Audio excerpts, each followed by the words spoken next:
हमें बताया गया जी, आपने जब वो पूछेगा ना जी की जुर्म ही, तो आपने कहना है पीटीआई। की जुर्म ही पीटीआई। पीटीआई यानी कि पीटीआई का होना जुर्म हो गया इस पाकिस्तान में। डॉक्टर यास्मीन राशिद जुबैर नियाजी ने शोर मचाया कि हमें कैंट नहीं जाना चाहिए। मुख्तर साहब को अल्लाह जज़ा दे, बड़े अच्छे जज थे जी, कोई उन्होंने सीधा काम नहीं किया। कि मेरी आंखें खराब नजर आ रही होंगी आपको, ये इन्फेक्शन कोल्ड लखपत में हुई थी जो अभी तक ठीक नहीं।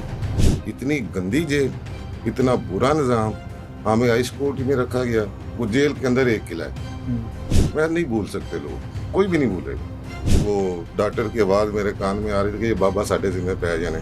सिर्फ पहली 2 लाइनें देखी कि पापा, हमारा पापा के सिवा कुछ भी नहीं है, वो कब आएंगे। मुझे 4 दफ़ा लगा कि मैंने गाड़ी में मर जाना। जुल्म की एक दास्तान है। अभी आपके सामने बहुत सारी चीज़ें बाद में आएंगी।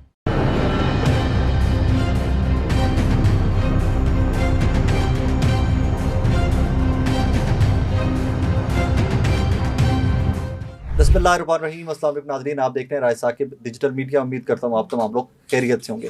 ह्यूमंस ऑफ 9th में एक सीरीज़ का हमने आगाज़ किया कुछ देर पहले कि जिसमें 9th में के जो कैदी थे, जिस तरह वो ज़मानतों पर रिहा होकर आ रहे हैं, उनकी कहानियाँ कहाँ से पकड़े गए, कैसे पकड़े गए, 9th में ने कैसे उनकी ज़िंदगियों को बदल कर रख दिया। कुछ जो विक्टम्स थे वो पहले भी हम रिकॉर्ड करके आपकी खिदमत में पेश कर चुके हैं रिकॉर्डिंग्स। एक साहब आज फिर मेरे साथ स्टूडियोज़ में मौजूद हैं। ये भी 9th में के कैदी हैं, असीर हैं। 9th में के बाद गिरफ्तार हुए, उसके बाद जेल में क्या क्या हुआ, कारोबार का क्या बना, फैमिली का क्या बना, पार्टी ने क्या किया, वो तमाम तर सवालात जो आप जानना चाहते हैं 9th में के कैदियों के हवाले से, वो सवालात आज फिर इस पॉडकास्ट में आपके सामने रखेंगे। नदीम असगर जंजुआ साहब मेरे साथ स्टूडियो में मौजूद हैं। नदीम साहब अस्सलाम वालेकुम जी। जी वालेकुम। तबीयत ठीक है, खैरियत से? अल्लाह का बड़ा शुक्र। पहले तो आपको मुबारक कि ज़मानत होगी, बाहर आ गए हो। बहुत शुक्रिया सर। कदों गिरफ्तार हुए, किमें गिरफ्तार हुए? ये सर जुलाई में गए थे और ज़ाहिर गिरफ्तारी कोई इशू नहीं था। जब हम मफरूर हुए, हमें बताया गया जी जियो फेंसिंग नाम है, छापे शुरू हो गए। नहीं, वहाँ से नहीं स्टार्ट करते हैं। कोर कमांडर हाउस में थे आप, अस्करी टावर में थे, कहाँ पे थे आप? जी किस एफआईआर में? मैं लिबर्टी गया था जी। अस्करी टावर? अस्करी टावर उस एफआईआर में थे?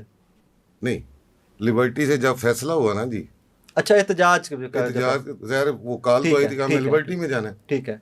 हम लिबर्टी इकट्ठे हुए, वहाँ पे मैं गवाह हूँ जी। ठीक है। डॉक्टर यास्मीन राशिद और जुबैर नियाजी साहब, ठीक है, ये बिल्कुल वहाँ पे कह रहे थे, वहाँ पे शोर मच गया जी हमें कैंट जाना चाहिए। डॉक्टर यास्मीन राशिद जुबैर नियाजी ने शोर मचाया कि हमें कैंट नहीं जाना चाहिए, नहीं जाना चाहिए, नहीं जाना चाहिए। ये मैं गवाह हूँ वहाँ पे जी, लिबर्टी चौक में। वहाँ पे कुछ नाम है, कुछ खवातीन और एक हमारे आजकल एमपी बन चुके हैं सर, उन्होंने कहा नहीं हमने कैंट जाना है। ओके। और एक खातून ने कहा जो कैंट नहीं जाएगा वो ये चूड़ियाँ पहन ले। ये भी जुमला का? जी सर, वहाँ पे इस तरह की चीज़ें चली। अच्छा, लोग वो मोब चल पड़ा, वहाँ पे लोग अपने तौर पे ना जी कैंट की तरफ चल पड़े।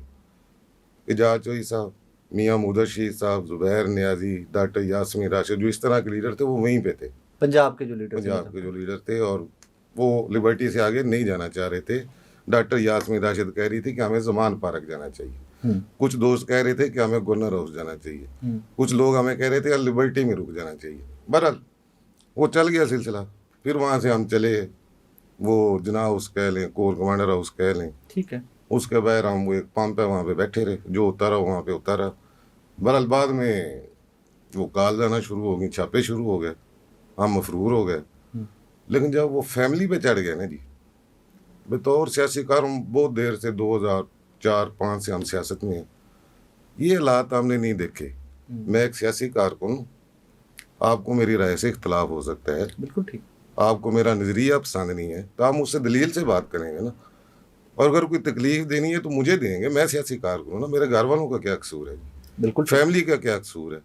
मेरा ख्याल है मैंने ज़िंदगी में ये पहली दफ़ा देखा है कि जो चादर और चार दीवारी को पमाल किया गया है ना जी, ये मेरा ख्याल पाकिस्तानी तारीख में इससे पहले नहीं मिलता। और जिस तरह आगे मैं आपको बताता हूँ, जेल में 14 अगस्त जो बच्चों का हाल था, जो हमारा हाल था, बाहर यौम आज़ादी मनाया जा रहा था, ये जो फैमिली वाला जुल्म है ना जी, ये ज्यादती है। ये कहानी स्टार्ट कब हुई?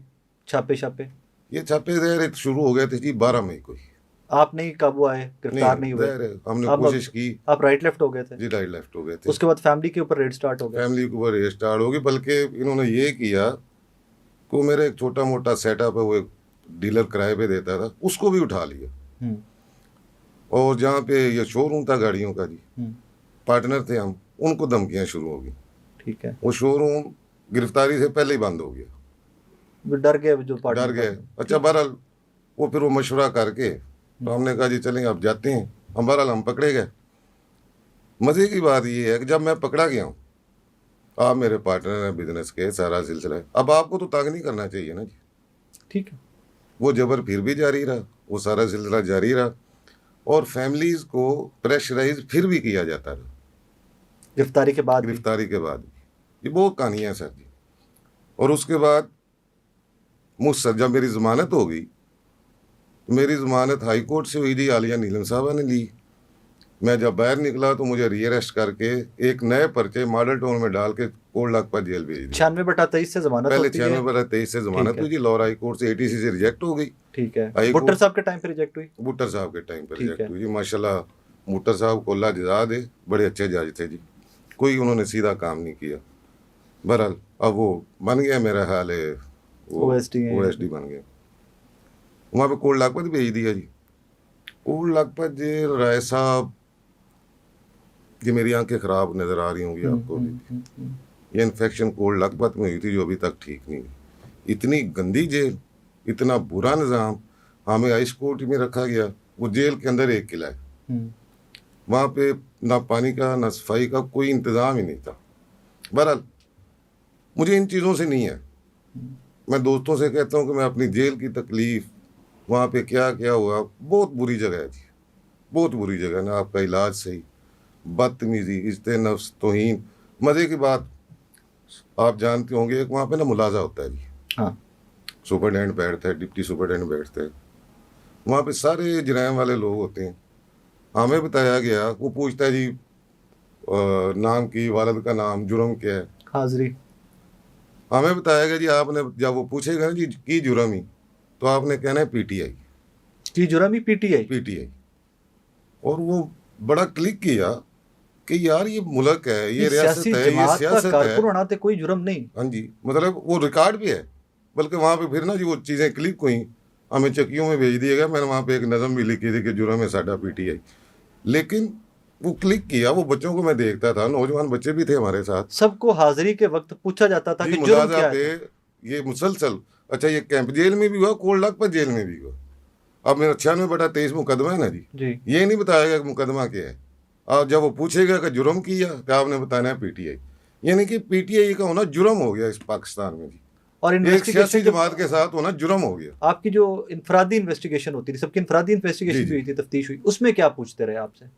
वो इसमें से नाम जी गालियाँ। अब वो इन्वेस्टिगेशन क्या थी, तेरा सी रिकॉर्ड कटवा लिया, ये है वो, तो इतनी देर से पार्टी के साथ है। और वो राय साहब ना ही पूछें जी, वो जो तक वो जो तो ही ना जी उस वक्त इन्वेस्टिगेशन के नाम पे, जो मैं नहीं भूल सकते लोग, कोई भी नहीं भूलेगा। It's very unfortunate. मतलब कोई भी सियासी नहीं जमात का कारकुन होना, तो इन्वेस्टिगेशन चले, अगर आपने तोड़ फोड़ की करनी है 100 दफ़ा कीजिए, आपका हक है। अगर आपको लगता है कि बंदा इन्वॉल्व है, उसको सजा भी दीजिए, पूरा मुल्क आपके साथ है। लेकिन अगर कोई बेकसूर है और आपको पता भी है कि बेकसूर है, उसकी इज्जत नफ्स, उसके खानदान का सुकून तबाह करने का तो कोई हक नहीं आपको, कोई कानूनी इजाजत नहीं देता। जेल के अंदर इन्वेस्टिगेशन में जगह जगह आपकी तौहीन की गई, जगह जगह। अब मेरी 55 साल से ज़्यादा उम्र है जी, माशाल्लाह। और इस उम्र में गालियाँ खाना, नीचे बिठा देना, और बहरहाल मैं कहता हूँ कोई मसला नहीं है। हम जिस काज के साथ लगे थे, अपने अकल शऊर के मुताबिक हम उस पर काम कर रहे हैं, इंशाल्लाह करते रहेंगे।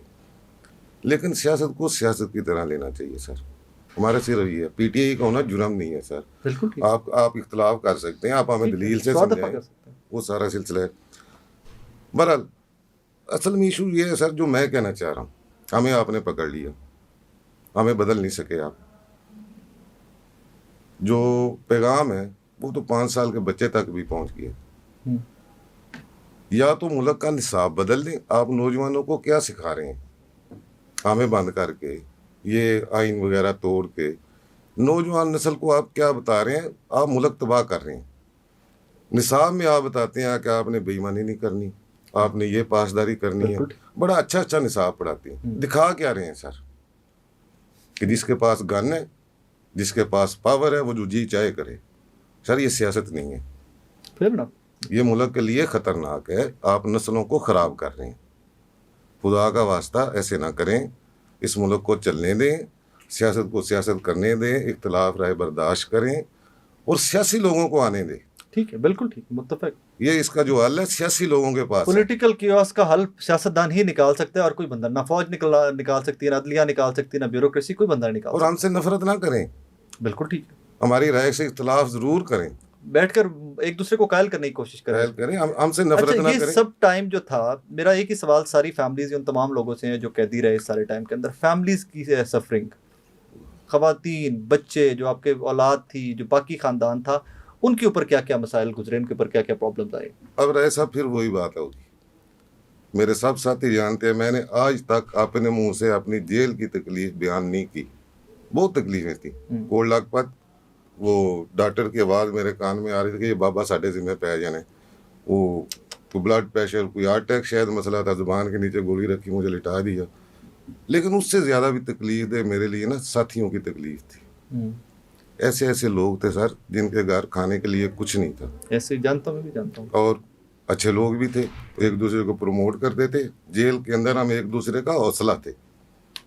अच्छा, जब मैं बाहर आया ना जी, अल्लाह ने किया कोई तीसरी दफ़ा गिरफ्तार हो गए। पहले कैंप जेल से रीअरेस्ट हुए, वहाँ से जब कोट लखपत से 306 मॉडल टाउन वाले पर्चे में जमानत हुई, वहाँ वैसे से बड़ी स्पीड नहीं थी, आप कोर कमांडर हाउस से आप मॉडल टाउन भी पहुंच गए, कहाँ कहाँ कितनी स्पीड है आप सर, पीटीए इस मुल्क की हमारी तो कोई स्पीड ही नहीं है। जो स्पीड लगा रहे हैं ना सर, खुदा का वास्ता है स्पीड रोकें। नहीं, मैं तो स्पीड एक रोकें। टाइम पे 2-2 3-3 हाँ जी, वही ना जी, ये स्पीड लगाने वाले तो कुछ और है ना जी। हाँ। वो जो स्पीड लगा रहे हैं ना सर जी, ये ना हो कि कुछ बांग्लादेश देख लें सर, ना करें। अल्लाह ना करे, अल्लाह कभी ना करे। जी सर जी। और बहरहाल मैं जब बाहर आया ना सर, ये जो फैमिलीज की आपने बात की, हमारी फैमिली का तो जो हाल था, हम कोई सफ़ेद पोश लोग हैं सर।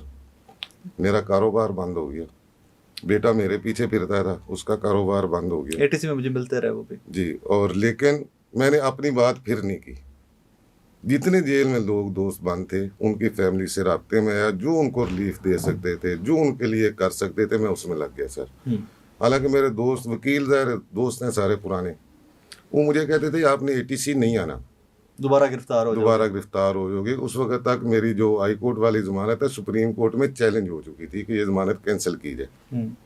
एक मैं था और एक मेरे साथ आलिया नीलम साहिबा, Lahore high court at that time. उन्होंने मेरी जमानत ली थी और वो जो प्रोसिक्यूटर थे उन्होंने सुप्रीम कोर्ट में मेरी जमानत के खिलाफ अपील दायर कर दी हुई थी। बहरहाल वो लगे रहे। फैमिली का सर मेरे मोबाइल में मैसेज हैं, मैं आपको चैलेंज करता हूँ कि आपको कुछ बेटियाँ हैं, कुछ खवातीन हैं, पूरा मैसेज आप मुझे सुन के दिखा देंगे, मैं आपको बड़ा बहादुर आदमी समझूंगा सर। जो फैमिली का जो दुख है उनके साथ, जिसका बाप अंदर हो। एक दिन मैं ये भी 4 दिन पहले, वो सर इफ्तिखार कपूर साहब हैं, उनकी बच्ची का मैसेज आया हुआ था, मैं पढ़ नहीं सका सर, सिर्फ पहली 2 लाइनें देखी कि पापा, हमारा पापा के सिवा कुछ भी नहीं है, वो कब आएंगे। अंदर मुजैद शाह साहब हैं, ये एक शेख लतीफ़ साहब हमारे साथ 9B बारक में थे, वहीं पे वो बीमार हुए, उनको जिगर का मसला हुआ, ये 4 दिन पहले फौत हो गए। अब अंदर मुजैद शाह है, वो बीमार है, खिजर अब्बास बीमार है, अली रजा बीमार है, कोट लखपत में सजाद बीमार है, उसके पूरे जिस्म पे वो निकले हुए हैं दाने और वो गला हुआ है, कोई पूछने वाला नहीं सर जी। और अंदर कोई प्रॉपर इलाज नहीं है, ये सब झूठ इलाज नहीं है जेल में, कोई प्रॉपर नहीं है सर। मैं अपना तजर्बा बता रहा हूँ कोट लखपत में सर, वो जब मुझे हुआ ना सर, मिलिट्री की कस्टडी में जो लोग थे वो तो और कहानियां बता रहे हैं कि वहां पर इलाज भी होता रहा जी। मिलिट्री कस्टडी वालों को जो मुझे पता चला है ना सर जी, मेरा ख्याल वो जेल से आजाद टाइम बेहतर है। हालांकि फौज का ज़हन में आती ही सख्ती, और वो लगता है कि 100 गुना ज्यादा सख्ती होगी वहां पर, और पता नहीं क्या क्या हो रहा होगा उनके अच्छा, साथ। कुछ यही तो मैं कह रहा हूँ सर, जो परसेप्शन बन गई है ना सर, जिनका आप नाम ले रहे हैं, फौज की बात करूं, उनकी कस्टडी में भाई, तो हाँ जी, वो ज़ाहिर जो परसेप्शन बाहर चल रही है ना, मेरा ख्याल है वैसा नहीं है। क्योंकि मेरे कुछ लोगों से बात भी हुई छूट के आए हैं। हाँ, क्योंकि मैं जब रिहाई के बाद जितने लोग पकड़े हुए हैं सब फैमिली से मिला हूँ, सबके पास गया हूँ, वो मुतमईन थे। हम जेल वाले बहुत तंग थे, उनकी फैमिलीज मुतमईन है कि वो सहूलियात, मैस से कपड़े, ये वो, मैस से खाना, कपड़े, ये वो, हर सहूलत मौजूद थी। ये आप कहेंगे तो मैं उनके नाम भी बता दूंगा। और हमने ना जी ये ईद पे जो मिलिट्री के पास है उनके घरों में जाके कुछ जो खर्चा पानी वो भी दिया। और वो बहरहाल जेल के हालात ज़्यादा बुरे हैं। वो बंदे, मेरा ख्याल है बेहतर थी बेहतर सहूलियत। थे। ओके। जेल में तो सर कोई सहूलत ही नहीं, आपकी इतने नफ्स मुतासर, ये वो एक पुलिस वाला आके गालियां देना शुरू हो जाता था, वो चक्कर पे बुला कर जमीन पे बैठ जाओ। और जब हमें एटीसी पेश करते थे सर जी, मुझे 4 दफा लगा कि मैंने गाड़ी में ही मार जाना। मैं गवाह हूँ, मैं वो भेड़ हालात बकरियों देखता रहा। जानवरों की तरह मैं डालते देखता थे रहा हूँ वो सर। हालात। मुझे याद है कि एक दिन वहां पर हार्ट अटैक भी हुआ था एक साहब को, पता नहीं वैन में हाँ जी, से निकालते वो हुए, हमारा बड़ा अच्छा बच्चा है जी, वैन में मियाँ से बिलाल। वैन में से हाँ, निकालते हुए एक है अपने, वो सुफियान, वो एटीसी में उसको हाँ वो हार्ट वैन में से उतारते हुए हार्ट अटैक हो हाँ गया था, जी, वहीं पे जमीन पे गिर उजैर गए। है। अच्छा, ये सारी कहानियां हैं सर जी, जुल्म की एक दास्तान है। अभी आपके सामने बहुत सारी चीजें बाद में आएंगी। जब अब लोग हम भी छूटते ना नहीं। ज़ाहिर है कुछ महदूद चीजें ना जी, जेल की ठीक बाहर है, की ठीक सब है, चीजें बता नहीं सकते, ठीक, क्योंकि हम फिर टारगेट हैं और सॉफ्ट टारगेट हैं। बिल्कुल ठीक, और सच्ची बात है, हम दोबारा पकड़े जाना अफोर्ड नहीं कर सकते। जो हम पे हमने पहले जो हमारी फैमिलीज ने हमने ठीक, जो मुत्तफिक। तबाही देख ली है ना जी, असल में राय साहब इन्होंने 2 चीजें की हैं। हम्म, एक तो आतंकवाद की है, दूसरा हमारा मुआशी कत्ल किया है। जिससे ऊपर बंदे को स्टैंड होते पता नहीं कितने साल दोबारा लग जी गए, सर, कितने साल दोबारा लग गए, मुआशी कत्ल, और जानबूझ के किया गया, प्लान करके। प्लान करके कि इनको ना इतना तोड़ दो कि ये आइंदा ना जी किसी इनकलाब तो किसी फिर चीज। टूट गए आप लोग के, नहीं टूटे? अल्लाह खैर करेगा सर, हम तो नहीं टूटे, बल्कि एक अगली नस्ल तैयार हो गई है सर। यही तो बताना चाह रहा हूँ कि इतना कुछ करके भी आप एक रत्ती बराबर कामयाब नहीं हो सके कारकुनान को तोड़ने में, या एक नजरिए को तोड़ने में, या एक बयानिया को नाकाम करने में। वो तो 5 साल का बच्चा वही बयानिया लेके चल रहे, किस किस को रोकेंगे सर? हालात का पता करें, हाँ, ग्राउंड रियलिटीज को चेक करें क्या है क्या। अब आ आपके जाते पास हैं, खबरें ठीक नहीं जा रही। Fair enough. मेरे पास नहीं, और किसी की बात कर रहे हैं, है। मेरे पास नहीं, मेरे पास ठीक ही आती है, मैं चेक कर लेता हूँ। अच्छा जिवा साहब, एक बताएं कि इस सारे क्राइसिस के अंदर ये एक जमात थी, तहरीक इंसाफ, जमात का नजरिया था ना, एक लीडर का जी, नजरिया जाहिर था, है आप सर। उसके साथ खड़े। इस सारे मामले के अंदर जमात कहाँ तक आप लोग के साथ खड़ी हुई? देखिए सर, ये जितने लोग पकड़े गए ना जी, माशाल्लाह, जहर वो एक सियासी वर्कर थे, ठीक है, बीच में वो भी लोग थे जो सिर्फ खान के फॉलोवर हैं, जिनको ये भी नहीं पता था कि हमारे हल्के का एमपीए कौन ठीक है, है, मैं एमएनए कौन है, जाती तौर पे जानता यहाँ हूँ। पे कौन पीटीआई का है। वो लोग भी थे, और वो हमारे साथ बच्चे भी थे। वो एक हसन शाह है, इस तरह के और भी बच्चे थे। उनको ये एक अली हसन है, उसको यही नहीं पता था कि यहाँ पे पीटीआई का कौन है। बहरहाल इशू ये था, पहली बात तो ये है राय साहब कि हम खान के फॉलोअर हैं, एक सियासी जमात के वर्कर हैं, सियासी तालिब इल्म हैं। हम अपनी मर्जी से गए थे। ठीक है, जब खान का कॉलर पकड़ा ना जी, ये बल्कि वहां पे वो शनाख्त पेर वाले जज साहब ने मुझे पूछा, जी आप गए थे? मैंने कहा जी गया था। वो बड़ा हंसा, कोई मानते ही नहीं था कि हम गए थे उधर। उसने कहा किसके कहने पे गए थे? मैं कहा जिसने वो खान का कॉलर पकड़ा था ना, उसके कहने पे गए थे। वो बड़ा हंसा जज, तो कह रहा अगर दोबारा पकड़ेंगे। भी खूबसूरत था। मैं कहा जी दोबारा भी जाएंगे इंशाल्लाह। बहरहाल हम अपनी मर्जी से गए थे सर। कम से कम मुझे मुश्किलात का अंदाजा था कि ये जो हम कर रहे हैं इसके बाद प्रेशर क्या आएगा, हो सकता है। प्रेशर आएगा। ये ना किसी पार्टी पे एहसान है, ना किसी और पे एहसान है। हम अपनी मर्जी से गए, हमारा एक नजरिया है। हमारा ख्याल है कि इमरान खान हमारे बच्चों के मुस्तकबिल की जंग लड़ रहे, हम उसमें जितना अपना हिस्सा डाल सकें वो डालेंगे। बहरहाल पीटीआई के थे ना जी सारे। अब ये 8 फरवरी वाला इलेक्शन, जिमनी इलेक्शन, पार्टी ने करोड़ों खर्च किए सर। हर उम्मीदवार ने करोड़ों खर्च किए, हर उम्मीदवार ने करोड़ों। और पता नहीं मुझे यहाँ कहना चाहिए कि नहीं कहना चाहिए, आपको पता होगा कि टिकट लेने के लिए क्या क्या होता है सर। हाँ, ठीक है, पार्टी फंड जाता है, और जो अंडर हैंड फंड है वो भी जाता है। ये तल हकीकत है, इसको मानना चाहिए। बदकिस्मती की बात है, ठीक है। हर तरफ तवज्जो दिलाने के बावजूद सर जी, कौन सा दरवाजा है जिस पे हमने दस्तक नहीं दी पार्टी वालों से? अभी तक जब मैं आपसे बात कर रहा हूँ, किसी पार्टी ने जेल वालों, ये कैंप जेल के लोग, कोल्ड लखपत जेल के लोग, और ज़ाहिर जो मिलिट्री वालों के पास हैं वो भी पीटीआई की हैं ना जी। बिल्कुल पीटीआई के। और दो पता नहीं पीटीआई उनको ऑन करती है कि नहीं, क्योंकि उनके बारे में बात कोई नहीं लोग कर रहे, को नहीं करते। और खवातीन जो जेल में थी ज़ाहिर सारे पीटीआई के थे। पार्टी ने इन पे कोई तवज्जो नहीं की सर। क्या वजह बनी? वजह सर, अच्छा हम जो लोगों को कहते थे, ज़ाहिर हम सियासी वर्कर हैं, कोई पार्टी को बात करे हमें गुस्सा चढ़ता है। हम अपने कारकुनान से कहते यार सारी पार्टी फंसी हुई है यार, सारी मुश्किल में है। जवाब पे पार्टी भी यही देती है, हाँ जी, सारे मुश्किल में है, सारे भागे हुए हैं। वो सर जी किसी से बात करें ना, एमपीए साहब से, जो इलेक्शन में 2 करोड़ रुपया खर्च कर चुके हैं, उनसे कहे ना सर जी को 1 लाख 2 लाख रुपया इनके फंड में दे दें, इनका भी ख्याल कर लें। वो आगे से ऐसी कहानी सुनाते हैं कि उनसे ज्यादा जुल्म किसी पे हुआ ही नहीं। और वो मेंबर बन के असेंबली में पहुंच मेंबर चुके हैं बन आप लोगों के, के वोटों से। लोग हाँ जी, टिकट उन्होंने ले लिए, कंपेन कर रहे हैं और असेंबलियों में भी पहुंच गए। जब ये कैदियों की बात करेंगे वो कहेंगे मैं तो आप जेल रहा। वो जी मैं एक उनका नाम नहीं लेना चाहिए। जब उनसे मैंने बात की तो कहते जी आपको पता है नदीम साहब मैं 11 दफा इस्लामाबाद गया हूँ पेशी भुगतने। मैं कहा जनाब जा सकते ने जा सकते हो। ਜਿਹੜੇ ਇੱਥੇ ਕੈਂਪ ਜੇਲ੍ਹ ਨੇ ਸਰ ਉਹ ਤੋਂ ਕੁਛ ਦਰੇ ਘਰੋਂ ਰਿਕਸ਼ਾ ਲੈ ਕੇ ਨਹੀਂ ਇੱਥੇ ਆ ਘਰੋਂ ਸਕਦੇ। ਦੇਖੋ ਉਹਨਾਂ ਕੋਲ ਕਿਰਾਇਆ ਨਹੀਂ ਹੁੰਦਾ। ਜਨਾਬ ਨੇ ਟਿਕਟ ਵੀ ਲੈ ਲਿਆ, ਜਨਾਬ इलेक्शन भी लड़ रहे ने और इंशाल्लाह जीतोगे 5-7 डाले भी लाके फिर दे 5 साल। लेकिन इनका कोई ये बड़ी जी तल हकीकत है, पार्टी की तरफ से सपोर्ट नहीं। पार्टी की तरफ सपोर्ट ना जी। बाहर से लोगों ने बड़ा पैसा भेजा था तहरीक इंसाफ के लोगों ने, 9 मई के लोगों के। ये मैंने एक कोशिश की जी, हाँ। कोई आप जैसे दोस्तों के जरिए मैसेज देने की कि चीजों को ना सेंट्रलाइज किया जाए, कोई फंड बना लें, कोई एक मरकजी हमने बनाया जी।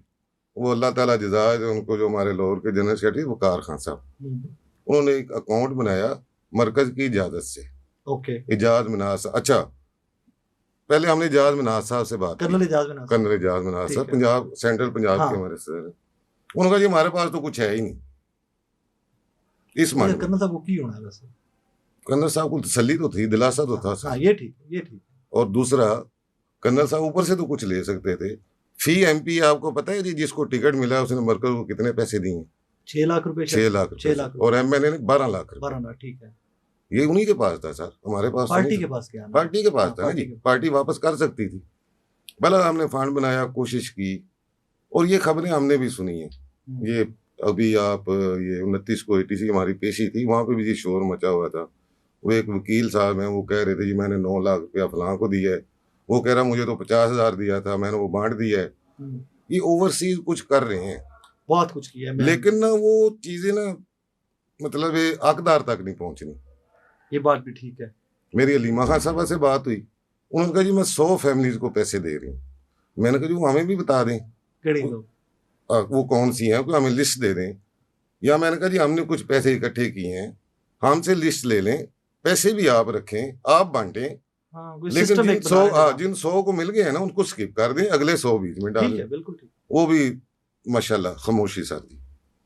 ओवरसीज से यही कहना चाह रहे थे कि अगर आप कुछ करना चाहते हैं ना किसी निज़ाम के तहत करें, किसी पार्टी जिम्मेदारान के तहत करें, चीज़ें आ रही होंगी। मेरे इल्म में नहीं है, सच्ची बात है।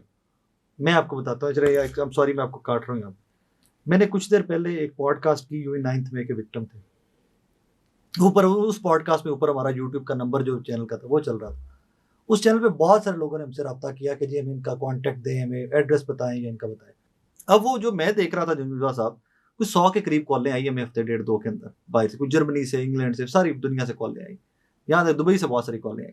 अब मैंने जो ज़रबे तकसीमें लगाई, मैंने कहा कि यार अगर ये सारे लोग एक ही बंदे को पैसे भेजते जाएंगे तो बाकियों क्या बनेगा? अब मेरे पास उसका कोई निजाम नहीं था। मुझे जो बंदा कांटेक्ट करता था मैं टीम को कहता था यार नंबर दे दे भाई, क्योंकि उस फाइनेंस के अंदर किसी भी फाइनेंशियल मैटर के अंदर मैं नहीं इन्वॉल्व हो सकता था। आपकी पार्टी का मामला है, कोई आपको मुस्तहिक है नहीं है, वो इन्वेस्टिगेट करना आप लोगों का काम है, मेरा काम नहीं है। लेकिन अगर मैं किसी को ये भी मना करता कि बहुत सारे लोगों ने पैसे पहले दे दिए उन साहब को, तो वो अगले कहते हैं यार आप कौन होते हैं हमसे ये पूछने वाले, आप तो मेरे नंबर दें, हम तो आपसे नंबर मांग रहे हैं। तो यस, इसके लिए कोई सेंट्रलाइज सिस्टम होना चाहिए था। सर मेरे पास लिस्ट है, हमने निज़ाम बनाया। 400 बंदा कोड लखपत गया, हाँ 9 मई से लेके जो बार बार बाद में गिरफ्तार होते रहे जी अब तक, और तकरीबन 800 बंदा कैंप जेल का, 1200 लाहौर में, 100 के करीब खवातीन, जो खवातीन अलग से। अच्छा, इन सब की लिस्ट बनाई, निज़ाम बनाया, फैमिली से राब्ते हमने कुछ दोस्तों की मदद से ना जी, जब वापस है अपनी मदद आपके तहत 100 फैमिली का राशन लगा दिया था। Very good. और किसी बहर वाले या पार्टी से, ये काम है जिसका अजर अल्लाह देगा। हाँ जी, पार्टी की मदद के बगैर दोस्त साथ थे। और फिर ये अभी जो ईद गुजरी है, इससे पहले किसी को 50,000, किसी को 15,000, किसी को जो हम दे सकते थे ना जी, ये अपने तौर पे हमने किया। वो जो एक कमेटी बनी हुई है, वकार खान साहब लाहौर के जनरल सेक्रेटरी साहब की ज़ेरे निगरानी, साहब का हो गया, साहब का अब जो है हाफिज ईशान साहब, वो भी अपने छोटे भाइयों की तरह इंशाल्लाह, वो भी जेल काट के हैं, वो भी जेल काट हमारे साथ थे जेल में। और यार उनसे तल्लक मेरा जेल वाला नहीं है, वो 20 साल का है और बड़े माशाल्लाह मुतर्रक आदमी है और वो डिजर्व करते थे। वो भी इंशाल्लाह इस पे काम करेंगे। लेकिन ये चाह रहा हूँ सारा ना जी एक जगह हो जाए, उसमें मैं ना हूँ। हाँ, कोई जरूरी नहीं मैं पार्टी खुद से बनाया आपकी, पार्टी खुद से तरीके बनाए, खुद से बनाया। सबको बताओ कि ये चीज चल ये बातें ना जी। मैंने ज़ाहिर एटीसी जाके जास चोई साहब से बात की, डॉक्टर यास्मीन रश साहब से बात की, मियां मुदशी साहब से बात की, उमर यूं साहब को लेटर भेजा, ये मैंने एजाज मिनाज साहब से खिला के भेजा, जितने पार्टी के जिम्मेदार, बैरिस्टर गौर साहब, जिस चीज से मैं बात कर सकता, बल्कि एक ना वो लेटर मैंने लिख के खान साहब को भी जेल भिजवाने की कोशिश की। वो जो आप जैसा बंदा लेके गया, बिकॉल उसके जी मेरे ना फड़वा रहे जे, मैं नहीं लैके गया भाई, वो क्यों आ था, मैं नहीं लैके गया बिकॉल उसके कि जी मैंने दे दिया। हाँ, मैं देता हूँ। लेकिन सर जी, अच्छा यही जो मैं अभी बात कर रहा था नहीं, आपने देखा जेल से खान साहब कितनी हिदायत आ रही हैं, वो अंदर से कुछ आता है, बाहर ये कुछ कर होता दें है। वो हाँ, कर। ठीक है। मैं आज तक हैरान हूँ कि जेल से मतलब आपको ओहदा मिलना है, खान साहब की हिदायत आ गई है, ਤੁਸੀਂ ਇਹ ਮੇਰੇ ਲੋਟ ਤਾਂ ਧਿਆਨ फलां ਹਟਾ ਕੇ को ਉਹਦੀ ਅਹਿਮਦ ਹਲ ਕਰੋ ਕਿਤੇ ਹੋਰ, ਮੈਨੂੰ नहीं आता भाई। फलां को ये चीज दे दें, फलां कमेटी का बना दें, हाँ। खान साहब की हिदायत आ गई है। आज तक ये हिदायत खान साहब की नहीं है कि यार जेल वालों को भी आपने रिलीफ देना है। जरूर आई होगी, आप तक पहुंची कि नहीं पहुंची वो मुझे नहीं पता, जरूर आई होंगी, मैं आपको ये दावे तो से इसमें बता सकता हूँ। और मैं कहानियां बहुत हैं। अब आपकी इस सारी गुफ्तगू के बाद मैं खुद भी चेक भी करवाऊंगा, हाँ। मैं इंशाल्लाह वो कोशिश करूंगा कि खान साहब से डायरेक्टली भी ये सर जेल वालों की सुन लें, वो उन्होंने किसी पे एहसान नहीं किया, अपने जरिए पे गए, वो बाइज्जत लोग हैं, अना वाले लोग हैं। फिर ना लेकिन पार्टी को महसूस करना चाहिए कि इनके कारोबार, इनकी नौकरी, आप यकीन करें बड़े बड़े अच्छे लोग, अच्छा जब आप अपने कारोबार से कुछ 6 माह 7 माह 10 माह हट जाते हैं ना जी, तो वो जो अच्छा सेटअप है वो भी गुजर नहीं जाता है। चल सकता। तो वो जो बिल्कुल जिनके छोटे सेटअप थे उनका क्या हाल हुआ होगा, कोई महसूस नहीं कर रहा सर जी। उम्मीद है कि आपकी इस गुफ्तगू के बाद कुछ महसूस कोई कुछ उनको करे। पूछ नहीं रहा। और ना जी ये मुआशरे में एक पार्टी के अंदर ना जी, खैर वो आप ही का वर्कर है ना, आप उसको ज़ाया कर रहे हैं। नदीम साहब, thank you very much for coming. नाजरीन, ये सीरीज जारी रहेगी, ये चलती रहेगी, क्योंकि जिस तरह लोग रिलीज हो रहे हैं, जिस तरह रिहा हो रहे हैं जमानतों पे, उसके बाद हम रिकॉर्ड करते रहेंगे और आप तक पहुंचाते रहेंगे। प्रॉब्लम सिर्फ एक है, मैं बार बार कहता हूं कि 9 मई की पुरजोर मजम्मत सारा पाकिस्तान करता है, जहां पर तोड़ फोड़ हुई, जलाओ घिराव हुआ, गलत हुआ, लेकिन किसी एक बेगुनाह को भी एक दिन भी जेल में रखा गया तो वो भी बहुत बड़ा जुल्म है। उसको कंपनसेट कौन करेगा, उसके सवालों का जवाब कौन देगा? ये लोग जो जमानतों पर रिहा हो गए, मैं इनको ये नहीं कहता कि ये बिल्कुल मजलूम थे या ये बिल्कुल इनके ऊपर कोई इन्होंने कुछ भी गलत नहीं किया था, लेकिन अगर कुछ गलत किया था तो उसके शवाहिद कहाँ पर है? मैं जज नहीं हूँ, मैं ज्यूरी नहीं हूँ, लेकिन अगर इन्होंने कुछ गलत किया था तो वो शवाहिद कोर्ट्स में होने चाहिए थे ना, और अगर कोर्ट में वो शवाहिद थे तो फिर इनकी जमानतें नहीं हो सकती थी। मतलब इनके खिलाफ आपके पास कोई शवाहिद नहीं थे। जिनकी जिंदगियों का एक एक साल आपने ज़ाया कर दिया, जिनके खानदानों का एक एक साल ज़ाया कर दिया, वो इससे रिकवर कैसे करेंगे? ये बहुत बड़ा सवालिया निशान है। कि उस जमात के लिए भी सवालिया निशान है कि जिस जमात के ये कारकुनान है। लीडर की बात हम नहीं कर सकते, Imran Khan is in the prison himself, वो खुद जेल में, उनकी बात हम नहीं कर सकते। होते जेल से बाहर तो चीज़ें शायद मुख्तलिफ होती। मुझे याद है कि ज़मान पाक में रमज़ान के दिनों पे जो ईद पे लोग रह जाते थे ज़मान पाक में, उनके बच्चों के, उनके कपड़े तक ज़मान पाक इमरान खान के घर से आते थे। उनको ईदी मिलती थी इमरान खान से, बच्चों को और बड़ों को। सो वो तो इतना ख्याल रखते थे। पार्टी कहाँ तक रखती है वो पाकिस्तान तहरीक इंसाफ सोचे, उनके लीडरान सोचे। अपना बहुत सारा ख्याल रखिएगा, दुआ में याद रखिएगा। अल्लाह हाफिज़।